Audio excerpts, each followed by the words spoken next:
नमस्ते dear healing angel. सो एक student का रिक्वेस्ट था कि मैं फिजियोलॉजी ऑफ रेस्पिरेशन पर भी वीडियो बनाऊं, तो मैंने सोचा है कि फिजियोलॉजी ऑफ रेस्पिरेशन पर वीडियो बनाने के साथ साथ मैं आपको थोड़ी एक्सरसाइज के थ्रू मैकेनिज्म समझाऊं रेस्पिरेशन का। और मैं कोशिश करूंगी कि ये टॉपिक आपको बहुत ही क्लियर और ईजी हो जाए, और जब आप पढ़ें बुक्स में तो आपको और ईजिली समझ में आने लग जाए।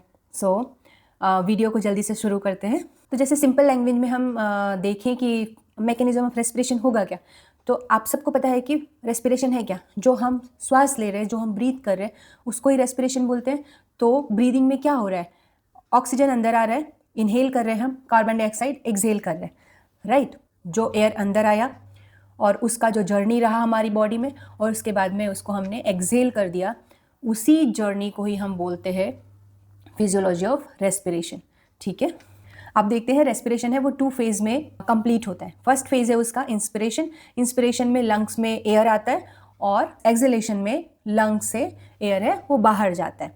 ठीक है, इंस्पिरेशन है वो एक्टिव प्रोसेस है। ठीक है, what do you mean by active process? Active process क्या होता है? जब आप कोई काम में एनर्जी लगाते हैं तो वो उसको हम बोलते हैं एक्टिव प्रोसेस।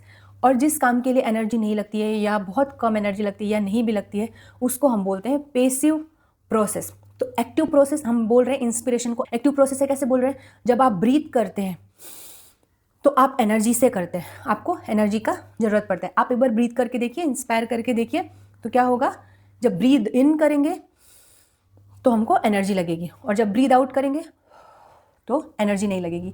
ये इसी तरह है कि जैसे आपने किसी चीज़ को उठाया तो उसके लिए एनर्जी लग रही है, और उस चीज़ को बस छोड़ दिया तो उसके लिए एनर्जी नहीं लग रही है। तो उठाने वाला जो प्रोसेस है उसको एक्टिव प्रोसेस बोलेंगे, और जो छोड़ देने वाला प्रोसेस है उसको हम बोलेंगे पेसिव प्रोसेस। तो इसी तरह इंस्पिरेशन जो है वो एक्टिव प्रोसेस है, और एक्सहेलेशन है वो पेसिव प्रोसेस है।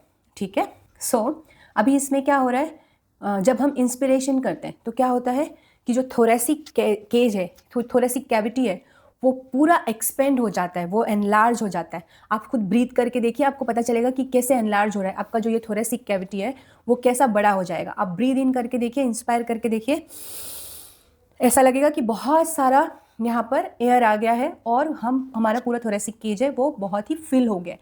तो उससे क्या होगा? एनलार्ज हो जाता है इंस्पिरेशन के टाइम पे।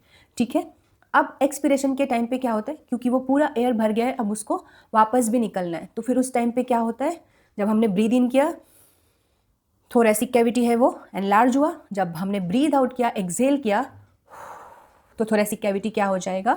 उसका साइज है वो डिक्रीज हो जाएगा। ठीक है, थोरेसिक कैविटी का साइज है वो डिक्रीज हो जाएगा। ओके, अब देख लेते हैं कि मसल का इन्वॉल्वमेंट क्या क्या है। जब हम रेस्पिरेशन करते हैं, जब हम ब्रीद इन ब्रीद आउट करते हैं, तो उस टाइम पे इंस्पायर और एक्सपायर करते हैं, तो फिर उस टाइम पे कौन कौन से मसल है वो इन्वॉल्व होते हैं। ठीक है, कौन कौन से मसल है वो इन्वॉल्व होते हैं। तो आपको पहले तो मसल पता होना चाहिए कि कौन कौन सा मसल है वो थोरेसिक कैविटी के आसपास में है करके। ठीक है, या हमारा चेस्ट मसल कौन कौन सा है, और वो चेस्ट मसल जो हमारे रेस्पिरेशन में इन्वॉल्व होता है। ठीक है, तो 2 तरह के मसल है, एक इंस्पायरेटरी मसल है और दूसरा एक्सपायरेटरी मसल है। ये मसल का नाम नहीं है। जो मसल इंस्पिरेशन के टाइम पर एक्टिव होता है उसको इंस्पिरेटरी मसल बोलते हैं। जो एक्सपिरेशन के टाइम पे जो मसल है वो एक्टिव होता है उसको हम बोलते हैं एक्सपिरेटरी मसल। हम 1 बाय 1 देख लेते हैं कि एक्सपिरेटरी मसल क्या है और इंस्पिरेटरी मसल क्या है। आप सबसे मेन बात है कि इंस्पिरेटरी मसल्स जो होते हैं उसमें प्राइमरी और एसेसरी मसल्स होते हैं। तो जो प्राइमरी मसल है जिनका इन्वॉल्वमेंट सबसे ज़्यादा माना गया है वो है आपका डायफ्राम और एक्सटर्नल इंटरकोस्टल मसल।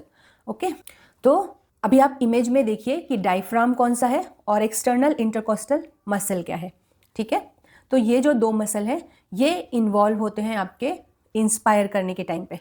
अब वो कहाँ पर है आपने देख लिया, डायफ्राम होता है नीचे यहाँ पर, और जो इंटरकोस्टल एक्सटर्नल इंटरकोस्टल मसल होता है वो 2 रिब्स के बीच का जो मसल होता है उसको हम बोलते हैं इंटरकोस्टल मसल। अब वो 2 तरह के होते हैं, एक एक्सटर्नल होता है, एक इंटरनल होता है। एक्सटर्नल जो आउटर मसल है और इंटरनल जो इनर मसल है। ठीक है, अब डायफ्राम कैसे रोल करता है जब हम इंस्पायर करते हैं? तो जब हम ब्रीद इन करते हैं, इंस्पायर करते हैं, तो उस टाइम पर आप ब्रीद इन करके देखिए, जो डायफ्राम है वो नीचे की तरफ चला जाता है। ठीक है, वो नीचे की तरफ चला जा रहा है, और जो हमारा एक्सटर्नल इंटरकोस्टल मसल है वो आगे की तरफ और ऊपर की तरफ आ जाता है, ठीक है, मतलब वो भी एक्सपेंड हो रहा है। तो जो डायफ्राम है वो एकदम नीचे की तरफ थोड़ा सा गया और जो एक्सटर्नल इंटरकोस्टल मसल है वो भी एक्सपेंड हो गया थोड़ा सा, ठीक है। तो ये हो गया इंस्पायरेटरी प्राइमरी मसल। अब देख लेते हैं कि एसेसरी मसल्स और कौन कौन से हैं। तो फिर एसेसरी मसल्स में है आपके, आप यहाँ देखिए, sternocleidomastoid muscle, then scalene muscle, then anterior serrate, इसी को सेरेटस भी बोलते हैं, then elevators of scapula, then pectoralis होता है। ये सब एसेसरी इंस्पायरेटरी मसल्स हैं। मैं आपको दिखा देती हूँ कि कहाँ कहाँ पर है। तो आप देख लीजिए कि स्टर्नोक्लेडोमेस्टॉइड मसल कौन सा है। स्टर्नोक्लेडोमेस्टॉइड, पहले तो आप ब्रेक कीजिए, स्टर्नो से स्टर्नम, तो स्टर्नम कौन सा है हमारा, ये स्टर्नम है, स्टर्नम से लेकर ये है आपका क्लेविकल, स्टर्नम, क्लेविकल, देन ये मेस्टॉइड रीजन है। तो ये यहाँ से ऐसे रन करता है, ठीक है। ये बहुत ही इंपॉर्टेंट मसल है और इसका बहुत बड़ा रोल है आपके इंस्पिरेशन में तो है ही, बट ये ऐसे ही बहुत सिग्निफिकेंट मसल है। देन स्केलीन मसल देखिए आप, स्केलीन मसल ऐसा ही यहाँ पर ही होता है, ठीक है। देन बहुत छोटा मसल है, 3 पेयर्स का दोनों साइड में होता है। देन नेक्स्ट है पेक्टोरेलिस माइनर मसल। आप यहाँ पर इमेज में देखिए पेक्टोरेलिस माइनर मसल कौन कौन सा है। देन ये है सेरेटस एंटीरियर मसल, ये जो नीचे की तरफ दिखाई दे रहा है ये है आपका serratus anterior muscle. Then internal intercostal muscle कौन सा है, ये एक्सटर्नल इंटरकोस्टल मसल है। देन ये उसके नीचे है जो इंटरनल इंटरकोस्टल मसल है, ठीक है। देन रेक्टस मसल है जो हॉरिजॉन्टली रन करता है। फिर देख लेते हैं हम एक्सपायरेटरी मसल्स कौन कौन से हैं। तो एक्सपायरेटरी मसल कौन कौन सा देखा था हमने, इंटरनल इंटरकोस्टल मसल, जो मैं आपको दिखाई हूँ इंटरनल इंटरकोस्टल मसल कहाँ पर है, और एसेसरी एक्सपायरेटरी मसल है एब्डोमिनल मसल, ओके। तो ये जो दो है वो एक्सपायरेटरी मसल्स है। अब देख लेते हैं मूवमेंट ऑफ थोरेसिक केज क्या होता है। मूवमेंट ऑफ थोरेसिक केज में क्या हो रहा है, थोरेसिक केज हम किसको बोल रहे हैं, थोरेसिक कैविटी को ही बोल रहे हैं, ठीक है। थोरेसिक कैविटी की बाउंड्री कहाँ से बनती है, आपका मेनुब्रियम, जिसको हम स्टर्नम का मेनुब्रियम बोलते हैं, स्टर्नम का मेनुब्रियम से लेकर आपके लास्ट रिब तक का, ठीक है। हमारे पास कितने 12 पेयर ऑफ रिब्स है, तो जो 12 पेयर के नीचे तक, या हम पीछे से अगर स्पाइन से देखें तो 12 थोरेसिक वर्टिब्रा पीछे से है, 1 to 12 थोरेसिक वर्टिब्रा, एंटीरियर से है इसकी बाउंड्री मेनुब्रियम से लेकर आपका लास्ट रिब तक। ये पूरा रिब केज को ही हम बोलते हैं क्या, थोरेसिक केज, ओके। तो थोरेसिक केज में क्या होता है, मूवमेंट होता है, क्योंकि एयर एंटर किया है और एयर बाहर जा रहा है, इंस्पिरेशन हो रहा है, एक्सपिरेशन हो रहा है, तो उसमें जो है थोरेसिक केज का मूवमेंट हो रहा है। तो वो कैसे हो रहा है मूवमेंट, तो जब थोरेसिक केज का डायमीटर बढ़ जाता है, जैसे ही हम इंस्पायर करते हैं थोरेसिक केज का डायमीटर बढ़ जाता है, पूरा एंटीरियर पोस्टीरियर डायमीटर बढ़ जाता है, क्योंकि मैंने बोला है कि आपका डायफ्राम है वो नीचे की तरफ जाता है। देन जो आपका ट्रांसवर्स डायमीटर बढ़ जाता है, क्योंकि एक्सटर्नल इंटरकोस्टल मसल है वो एक्सपेंड करती है, तो वो पूरा transverse diameter and anterior posterior diameter और हॉरिजॉन्टल डायमीटर, ये सारा डायमीटर आपका एक्सपेंड हो जाता है, बढ़ जाता है। और इसी को ही हम बकेट हैंडल मूवमेंट और दूसरे को बोलते हैं पंप हैंडल मूवमेंट, ओके। तो आपने बकेट देखा होगा, तो बकेट का जो हैंडल होता है, तो बकेट का हैंडल जैसे उठता है वैसे ही आपका रिब केज है वो ऊपर की तरफ उठ जाता है और डायफ्राम नीचे की तरफ चला जाता है, ठीक है। रिब केज ऊपर की तरफ उठ जाता है और डायफ्राम नीचे की तरफ चला जाता है। अभी पंप हैंडल में क्या होता है, पंप हैंडल में हम देखते हैं स्टर्नम का, तो स्टर्नम आगे की तरफ आता है और ऊपर की तरफ जाता है, मतलब सुपीरियर और एंटीरियर आता है। आप इंस्पायर करके देखिए, आपको मालूम पड़ जाएगा कि कैसे होगा। थोरेसिक केज है वो उसका मूवमेंट कैसा हो रहा है। तो जैसे बकेट को उठाते हैं, तो ऐसा जो बकेट को उठाते हैं तो क्या होता है कि रिब्स है वो ट्रांसवर्सली उठ रहा है। अभी ये हो गया आपका बकेट हैंडल मूवमेंट।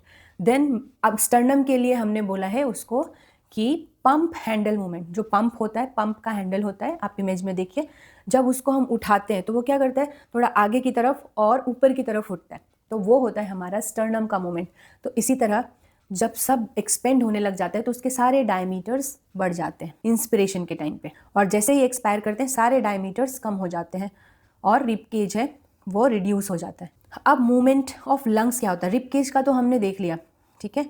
अब मूवमेंट ऑफ लंग्स भी हो रहा है, लंग्स का भी कुछ मूवमेंट हो रहा है। तो लंग्स का मूवमेंट है वो थोरेसिक केज के मूवमेंट के साथ साथ में वो भी एक्सपेंड हो जाता है, लंग्स भी थोड़ा एक्सपेंड होता है वो इसलिए क्योंकि जब थोरेसिक कैविटी एनलार्ज होती है तो वो नेगेटिव प्रेशर जनरेट करती है, जिससे लंग्स का भी मूवमेंट होता है और लंग्स भी एक्सपेंड करता है। अब एक बहुत ही इंटरेस्टिंग चीज़ होता है कि लंग्स में टेंडेंसी होती है कोलैप्स करने की। अभी आप ये सोचिए कि आपने एक बलून में हवा भरा, ठीक है, और उसके बाद में बलून को जस्ट हवा ओपन कर दिया और हवा उसका निकाल दिया, तो बलून का जो वॉल है वो क्या होगा, आपस में कोलैप्स हो जाएंगे या फिर ये बोलेंगे कि चिपक जाएंगे। तो वैसे ही लंग्स के अंदर एल्वियोलाई है, एल्वियोलाई भी कोलैप्स होने का बहुत चांसेस रहता है और थ्रेट भी रहता है कि कोलैप्स हो सकता है करके, ठीक है। और क्योंकि उसमें इलास्टिक प्रॉपर्टी होती है, जैसे आपने एक रबर को खींचा और उसके बाद में छोड़ दिया तो फिर वो क्या करते हैं, इमीडिएटली पास में आ जाता है। वैसे ही क्या होता है, जो एल्वियोलाई है उसका भी स्ट्रक्चर वैसा रहता है कि वो एक्सपेंड होता है फिर वो कोलैप्स भी होता है, ठीक है। तो वो पूरा कोलैप्स हो गया तो हम ब्रीद इन ब्रीद आउट नहीं कर पाएंगे, ठीक है। अच्छा, कोलैप्सिंग टेंडेंसी क्यों होती है लंग्स की, क्योंकि ये इलास्टिक नेचर का होता है और एक सरफेस टेंशन करके चीज़ होता है। सरफेस टेंशन क्या होता है, जैसे ही आपका एक्सपिरेशन होता है, एक्सपिरेशन में क्या होने लग जाता है, थोरेसिक कैविटी का साइज है, थोरेसिक केस का साइज है वो डिक्रीज होने लग जाता है और लंग्स का भी साइज है वो डिक्रीज हो जाता है, ठीक है। ये मूवमेंट में देखा था हमने। तो अभी क्या हो रहा है, कोलैप्स होने का इसका चांसेस बहुत ज़्यादा है क्योंकि इसका सरफेस टेंशन बढ़ जाता है और इसका नेचर है वो इलास्टिक नेचर का होता है। अब ये जो कोलैप्स ना हो उसको बचाने के लिए एक मटेरियल होता है, हमारा लंग्स का सेल ही उसको बनाता है, उसको हम बोलते हैं सर्फेक्टेंट, ओके। आप इमेज में देखिए, पहले तो ये देखिए कि सर्फेक्टेंट है क्या। तो सर्फेक्टेंट ये एक लिपिड है, स्पेशली फॉस्फोलिपिड और प्रोटीन और आयन का एक कॉम्बिनेशन है, ठीक है। और वो प्रोड्यूस करता है कौन, हमारा सेल, जिसको हम बोलते हैं न्यूमोसाइट टाइप 2 सेल, ओके। तो हमारे पास दो तरह के न्यूमोसाइट होते हैं। न्यूमोसाइट मतलब क्या होता है कि जो लंग्स के सेल्स होते हैं उसको न्यूमोसाइट बोलते हैं। जैसे हमने न्यूरॉन देखा था, तो जो ब्रेन का सेल होता है उसको न्यूरॉन बोलते हैं, जो लंग्स का सेल होता है उसको न्यूमोसाइट बोलते हैं, ठीक है। तो न्यूमोसाइट 1 है वो लेयर बनाती है, ठीक है। न्यूमोसाइट 2 है वो सर्फेक्टेंट रिलीज करता है, ठीक है। तो आप देखिए कि न्यूमोसाइट 1 क्या कर रहा है, इमेज में देखिए। न्यूमोसाइट टाइप 1 है वो एल्वियोलाई का वॉल को बना रहा है, एपिथेलियम को बना रहा है। और टाइप 2 न्यूमोसाइट है वो सर्फेक्टेंट प्रोड्यूस कर रहा है जो कि सरफेस टेंशन को कम करता है, रिड्यूस करता है, और जिसकी वजह से लंग्स है वो कोलैप्स होने से बच जाता है, ठीक है। तो जैसे ही सरफेस टेंशन बढ़ता है, कोलैप्स होने लगता है, वैसे ही सर्फेक्टेंट है वो रिलीज होता है और उसको कोलैप्स होने से प्रिवेंट कर देता है, ठीक है। ये जो सर्फेक्टेंट है ये सोपी मटेरियल जैसा होता है, और जब बेबी 37 वीक्स का हो जाता है, जेस्टेशन एज में, प्रेगनेंसी के टाइम पर जब बेबी 37 वीक्स क्रॉस कर लेता है तो उसका लंग्स मैच्योर होता है, तब सर्फेक्टेंट बनना स्टार्ट हो जाता है। और अगर कोई बेबी 37 वीक्स के पहले डिलीवर हो जाता है तो उसका लंग्स मैच्योर नहीं हुआ होता, क्योंकि सर्फेक्टेंट नहीं बना होता, बेबी का सरफेस टेंशन बढ़ जाता है और लंग्स कोलैप्स हो जाता है और बेबी रेस्पिरेटरी डिस्ट्रेस में चला जाता है। तो ये सर्फेक्टेंट है, वूम के अंदर 37 वीक्स के बाद में बनना स्टार्ट होता है, ठीक है। ये बहुत ही इंपॉर्टेंट पॉइंट है और बहुत ही इंपॉर्टेंट चीज़ है सर्फेक्टेंट, जो एग्जाम में बहुत बार पूछा जाता है कि सर्फेक्टेंट है क्या, किससे बना होता है, कौन से सेल प्रोड्यूस करता है। तो सर्फेक्टेंट क्या करता है, पहला तो वो बना होता है फॉस्फोलिपिड से, प्रोटीन से और कुछ आयन से, ठीक है। देन सेकेंड टाइप 2 न्यूमोसाइट है वो उसको प्रोड्यूस करता है, एंड थर्ड वो सरफेस टेंशन को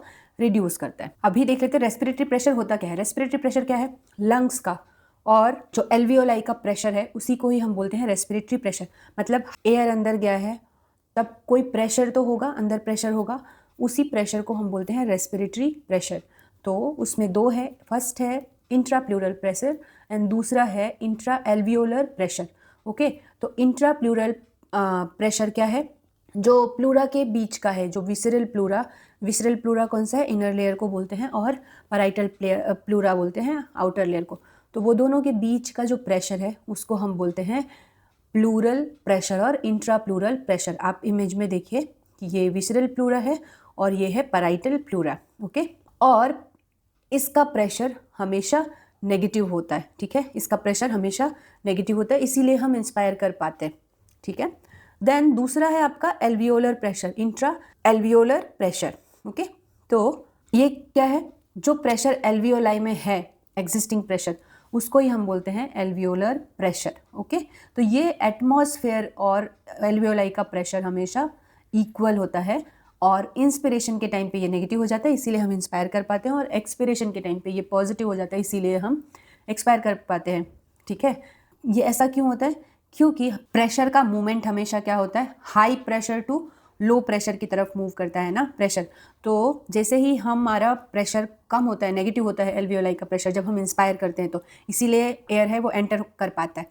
देन फिर एटमॉस्फेयर के प्रेशर से हमारा लंग्स का एल्वियोलाई का प्रेशर है वो ज़्यादा हो जाता है जब हमारा पूरा एयर फिल हो जाता है तब।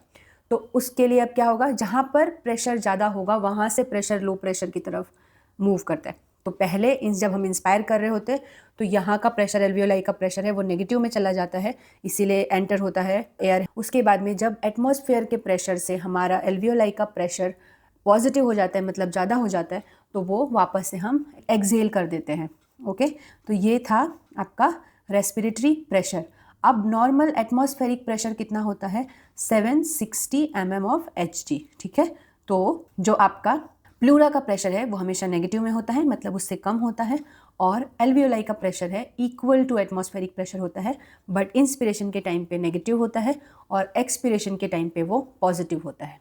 अभी रेस्पिरेटरी प्रेशर को भी हम एक एक्सरसाइज के थ्रू देख लेते हैं। पल्मोनरी फंक्शन टेस्ट क्या होता है? पल्मोनरी फंक्शन टेस्ट क्या होता है कि ब्रीदिंग के फंक्शंस को देखने के लिए जो टेस्ट होता है कि सही से हो रहा है या नहीं हो रहा है करके, उसको हम बोलते हैं pulmonary function test. Pulmonary function test में दो चीज़ें मेजर करते हैं। फर्स्ट है लंग्स का वॉल्यूम्स, एंड सेकेंड है लंग की कैपेसिटी। ठीक है, लंग्स की कैपेसिटी, और ये दोनों ही हम स्पायरोमेट्री के थ्रू टेस्ट करते हैं। ठीक है, तो अब इसमें देख लेते हैं कि लंग वॉल्यूम में हम लोग क्या क्या देखते हैं। लंग्स वॉल्यूम में फर्स्ट है टाइडल वॉल्यूम। टाइडल वॉल्यूम क्या है, आप एक बार देखिए कि it is volume of air that moves into the lungs with each inspiration और the amount that moves out with each expiration. मतलब जितना अमाउंट गया है इंस्पिरेशन में और जितना अमाउंट या फिर जितना अमाउंट बाहर आया है एक्सहेलेशन में या एक्सपिरेशन में, उसको हम बोलते हैं टाइडल वॉल्यूम। आप करके देखिए, एक रेस्पिरेशन कीजिए, एक बार ब्रीद इन कीजिए और ब्रीद आउट कीजिए। तो ये एक बार जो हमने अमाउंट में, जितना अमाउंट में एयर इनहेल किया है और या फिर हमने एक्सहेल किया है, इसको ही हम बोलते हैं टाइडल वॉल्यूम। वन ब्रीथ में जितना अमाउंट हमने इनहेल किया है और एक्सहेल किया है उसको हम बोलते हैं टाइडल वॉल्यूम। ओके, तो ये होता है अडल्ट में 500 ml और 0.5 लीटर। ओके, देन दूसरी चीज़ें है रेसिडुअल वॉल्यूम। ठीक है, रेसिडुअल वॉल्यूम क्या है, जब आप एक्सहेल करते हैं तो पूरा मैक्सिमम एक्सहेल करने के बाद भी एयर अंदर रह जाता है, उसको हम बोलते हैं रेसिडुअल वॉल्यूम। अब देखिए, it is the air left in the lungs after a maximal expiratory effort. मतलब आपने ब्रीद इन किया है, ठीक है, इनहेल किया है और एक्सहेल किया है, फोर्सफुली एक्सहेल किया है, उसके बाद भी जो लंग्स में वॉल्यूम बचा रहता है उसको हम बोलते हैं रेसिडुअल वॉल्यूम।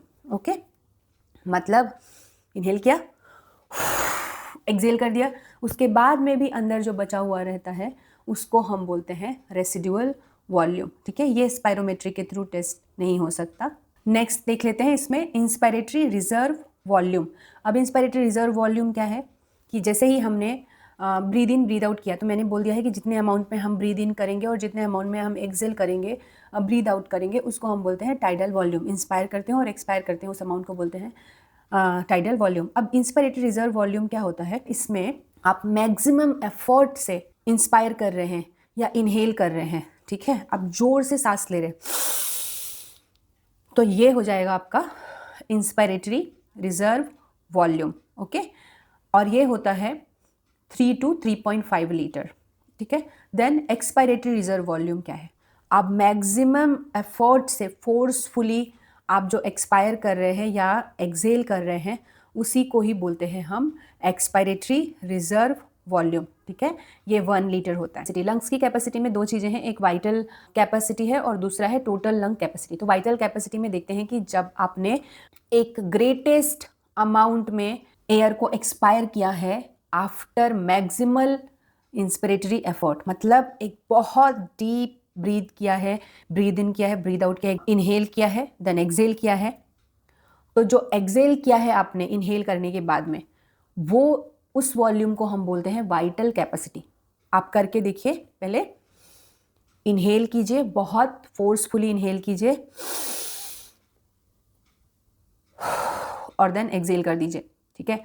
तो जो आपने इनहेल किया और जितना एक्सेल कर दिया है वो आपका वाइटल कैपेसिटी बोलते हैं। तो इसका फॉर्मूला क्या होगा, vital capacity is equal to inspiratory reserve volume plus expiratory reserve volume plus tidal volume. इसी को ही हम बोलते हैं इंडेक्स ऑफ पल्मोनरी फंक्शन, ठीक है। तो ये जो inspiratory reserve volume, expiratory reserve volume और टाइडल वॉल्यूम का जो एडिशन है उसको हम बोलते हैं वाइटल कैपेसिटी। इसका नॉर्मल रेट है 4.8 लीटर, ओके। अभी देखिए टोटल लंग कैपेसिटी क्या है। अब टोटल लंग कैपेसिटी में हमने इसमें एक चीज़ इंक्लूड नहीं किया था, रेसिडुअल वॉल्यूम। अब टोटल लंग कैपेसिटी में हम रेसिडुअल वॉल्यूम भी इंक्लूड करेंगे और ये हो जाएगा आपका 6 लीटर। तो ये क्या है, टोटल लंग कैपेसिटी। जैसे हमने ब्रीद इन किया है, पूरा इनहेल किया है पूरे डीप मैक्सिमम एफर्ट से, उसके बाद में जो लंग्स में जितना एयर भर गया है, फिल हो गया, या हमारा लंग्स का टोटल कैपेसिटी बोल सकते हैं कि कितना एयर अंदर आ सकता है, रह सकता है लंग्स में, उसको हम बोलते हैं टोटल लंग कैपेसिटी। जैसे इनहेल किया है, डीप ब्रीथ किया है और रोक कर रखो, जितना लंग्स में एयर है उसी को, उसकी कैपेसिटी कितनी है, जितना भी लंग्स में एयर रहेगा उसको हम बोलते हैं क्या, total lung capacity, okay. Ventilation क्या होता है, रिप्लेसमेंट ऑफ गैस और एयर इन अ स्पेस, ठीक है, उसको हम क्या बोलते हैं, वेंटिलेशन बोलते हैं। मतलब कार्बन डाइऑक्साइड निकला है हमारी बॉडी से और ऑक्सीजन आया है, तो ये जो रिप्लेसमेंट हो रहा है या एक्सचेंज हो रहा है, इसी को ही हम बोलते हैं क्या, वेंटिलेशन, ओके। क्या बोलते हैं, वेंटिलेशन बोलते हैं। अभी रेस्पिरेटरी वेंटिलेशन 2 टाइप से होता है, एक है पल्मोनरी वेंटिलेशन और दूसरा है एल्वियोलर वेंटिलेशन, ओके। तो अभी हम देख लेते हैं कि पल्मोनरी वेंटिलेशन क्या है। तो पल्मोनरी वेंटिलेशन क्या होता है कि जो फ्रेश एयर है वो एंटर करता है लंग्स में और इक्वल अमाउंट ऑफ एयर है वो बाहर निकल जाता है लंग्स से, ठीक है। इसको हम बोलते हैं पल्मोनरी वेंटिलेशन। मतलब साइक्लिक प्रोसेस है, एयर ने एयर एंट्री किया है और एयर बाहर निकला है, इनहेल किया है, एक्सेल किया है, ये आपका है pulmonary ventilation, okay. Pulmonary ventilation का फॉर्मूला देख लीजिए, टाइडल वॉल्यूम हमने देखा था 500 ml एंड रेस्पिरेटरी रेट, यहाँ पर रेस्पिरेटरी रेट हमने 12 ब्रीथ पर मिनट लिया है, ठीक है। तो ये इसका अगर हम इंटू कर देंगे तो 6000 ml पर मिनट होगा, ठीक है। तो ये हो गया आपका पल्मोनरी वेंटिलेशन। अभी देख लेते हैं एल्वियोलर वेंटिलेशन क्या होता है। अब एल्वियोलाई क्या होता है, सैक होता है लंग्स में, उसको हम एल्वियोलाई बोलते हैं और उसी में ही गैस का एक्सचेंज होता है, ठीक है, कार्बन डाइऑक्साइड और ऑक्सीजन का एक्सचेंज होता है, ठीक है। तो अभी वहाँ पर क्या हो रहा है, एल्वियोलाई वेंटिलेशन पल्मोनरी वेंटिलेशन से थोड़ा सा डिफरेंट है। एल्वियोलर वेंटिलेशन क्या है कि amount of air utilised in gas exchange, मतलब उसमें सारा कुछ नहीं आ जाएगा, जितना आपने एक्सेल किया है, जितना इनहेल किया है, वो सब नहीं होगा उसमें। जितने अमाउंट में एल्वियोलाई में गैस एक्सचेंज हो रहा है, यूटिलाइज हो रहा है, गैस एक्सचेंज के लिए एयर यूटिलाइज हो रहा है, उसी को ही हम बोलते हैं एल्वियोलर वेंटिलेशन, ओके। अब ये इसका फॉर्मूला देख लीजिए, tidal volume minus dead space into respiratory rate, okay. तो अब क्या, अब डेड स्पेस किसको बोलते हैं, तो डेड स्पेस ये वो पार्ट है रेस्पिरेटरी ट्रैक्ट का जहाँ पे गैस एक्सचेंज नहीं होता। तो गैस एक्सचेंज कहाँ पर होता है, ओनली एल्वियोलाई में गैस एक्सचेंज होता है, बाकी के ट्रैक्ट में तो गैस एक्सचेंज नहीं होता। बाकी का ट्रैक्ट तो ट्रैक्ट है, एयर एंट्री के लिए और एयर एग्जिट के लिए, राइट। तो जितने भी एल्वियोलाई को छोड़कर जितने भी स्ट्रक्चर है रेस्पिरेटरी ट्रैक्ट का, उसको हम बोलते हैं डेड स्पेस। उसमें हो जाता है आपका नोज़, फेरिंग्स, लैरिंग्स, ट्रैकिया और ब्रोंकाई, ब्रोंकियोल्स, ओके। तो ये यहाँ तक के एरिया को हम बोलते हैं, ट्रैक्ट को हम बोलते हैं डेड स्पेस, क्योंकि गैस एक्सचेंज खाली एल्वियोलाई में हो रहा है और एल्वियोलाई में ही यूटिलाइज हो रहा है गैस एक्सचेंज के लिए। तो बाकी के एरिया को हम बोलते हैं डेड स्पेस। तो यहाँ पर एल्वियोलाई वेंटिलेशन का फॉर्मूला में क्या था, tidal volume minus dead space into respiratory rate, okay. तो अभी हमको पता है टाइडल वॉल्यूम 500 ml था, उसमें हम डेड स्पेस को माइनस करते हैं, उसका है 150 ml, और जो नॉर्मल रेस्पिरेटरी रेट है उसको हम इनटू कर देंगे 12 बीट पर मिनट से। तो ये हो जाएगा आपका 4200 ml और 4.2 लीटर पर मिनट, ओके। तो ये हो गया आपका वेंटिलेशन। तो पहला था पल्मोनरी वेंटिलेशन, सेकेंड है एल्वियोलर वेंटिलेशन, ओके। तो ये तो था basics of mechanism of respiration. Okay, तो आप अगर एग्ज़ाम में इतना भी लिखते हैं तो आपको बहुत हेल्प होगा मार्क्स के लिए। आप और बहुत ही इंपॉर्टेंट टॉपिक है फिजियोलॉजी ऑफ रेस्पिरेशन, आपको ज़रूर से पढ़ना है। आप चाहे तो ये नोट्स ले लीजिए और 2-3 बार वीडियो को देखिए, उसके बाद में आप बुक में भी पढ़ कर देखिए, क्योंकि फिजियोलॉजी ऑफ रेस्पिरेशन बहुत बड़ा टॉपिक है। मैंने उसको शॉर्ट में, ताकि आप एग्ज़ाम में लिख सको, उस हिसाब से ये कवर किया हुआ है। और अभी थोड़ा सा मैं डिस्टर्बेंस होता है जब रेस्पिरेशन में, तो क्या क्या कंडीशंस होते हैं उसके बारे में मैं आपको जस्ट टर्मिनोलॉजीज बता दे रही हूँ, आप उसको सर्च कर करके पढ़ सकते हैं, ठीक है। तो उसमें है apnoea, hyperventilation, hypoventilation, hypoxia, oxygen toxicity, hypercapnia, hypocapnia, asphyxia, dyspnoea, periodic breathing, cyanosis, carbon monoxide poisoning, atelectasis, pneumothorax, pneumonia, bronchial asthma, pulmonary oedema, pleural effusion, pulmonary tuberculosis and emphysema. Okay, तो ये सारी चीज़ें हैं, ये सारी चीज़ें डिजीज़ कंडीशन है या फिर डिस्टर्बेंस ऑफ रेस्पिरेशन है, तो आप इनको भी थोड़ा थोड़ा करके लिख सकते हैं या पढ़ सकते हैं। और